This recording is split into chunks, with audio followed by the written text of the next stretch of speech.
Hey guys, Ishwan back with another unboxing. I actually already opened them because I didn't know what was coming in the mail, but I didn't open the box. I have a few Christmas gifts coming in, and that's why I opened it, because I thought it was for someone else. I thought we had to get it wrapped and sent out. But today I got the Lebron 17 in the win-win colorway. I got them in a size that fits my girlfriend because she also hoops with me. If you can see that, that's men's size 5, so women's size 6.5. Very small compared to the size I got, which is 10.5. I'll go ahead and open these up, compare them, and I'll see if they match up to the larger sizes, because sometimes Nike skims when they go to the smaller sizes. Alright, let's get this open and pull out that shoe. There we go. These are very small, and they're also very bottom heavy. You can feel how heavy the sole is. Basically everything but the upper. If you tilt it upside down, you can just feel. That is a heavy shoe for the size that it is. Alright, that's all you get in the box. There are no hang tags, because I noticed that it has the little ring on the back. It also has 2 smaller rings on each of the side crowns. I think that's supposed to be like a crown, you know, for the king. We set this aside. But you don't get a hang tag on these ones, which was a special edition. You got the hang tag there. And this one's actually a collaboration with Harlem Fashion, I believe. So that's a little bit strange. On the back in the knit posit, you're getting that crimson red look. I think that they said every single one is supposed to be different because of the hardening process. So like your design will look different between every pair. I do dig that look though.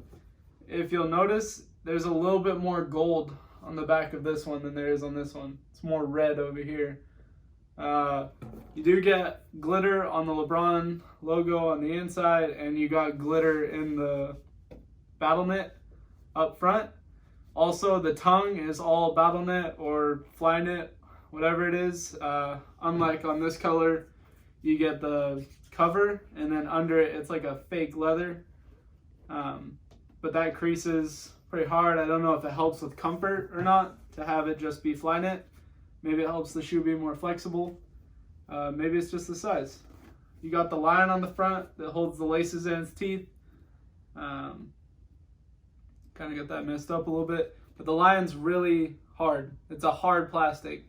So you can't really feel it from the inside. You can't feel how hard it is. They got good cushioning in there, so that shouldn't affect you. But yeah, the tinsels inside the zoom unit, they do compress, and you can see it. And I'm barely pushing, so that should be good cushioning still for the smaller size. Air bubble still squishes, and the foam in the middle still squishes about the same as this one. So you should be getting the same comfort out of these, but also it might feel a little bit stiffer because obviously these are going to hold less weight than these. I'm assuming if you have smaller feet, you're probably a smaller person. Don't roast me in the comments, but that'll stop you from compressing the bubble as much if they have the same PSI in them, and maybe it'll give you a little bit more responsive shoe. Got gold logo, and then the off-white midsection. But yeah, looks like a really good shoe. It's really nice. I don't know what I expected. These are for my girl though. She hoops every now and then, and I figure we get some matching shoes. Let me know what you guys think in the comments. Let me know if you're gonna pick these up. Please leave a like and subscribe. Thank you.